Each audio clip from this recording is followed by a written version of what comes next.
Ito po ang ating Baby Bihorn Bouncer all version type. So this is selling as low, okay, dahil all version na rin po siya. This already wash and ready to use na rin po. Ayan.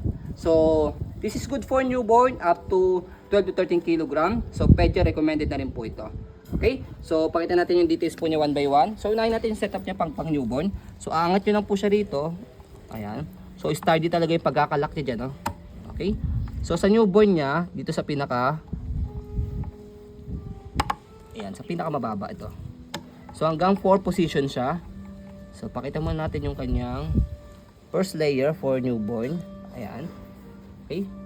And then yung pinakamataas niya pag toddler na, mga around 1.5 to 2 years old. Okay, 3 years old basta si baby is, ayan. Tama ba? Ayan, ito pangatlo. Pang 3 reclining position pala siya. Same siya ng new version. Okay.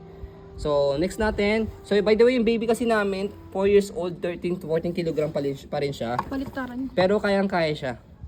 Okay? So next natin yung kanyang tela, ayan. So baliktaran po 'yan ha. So pakita natin 'tong kanyang harness. Ayan, so baliktaran siya. Pati yung likod.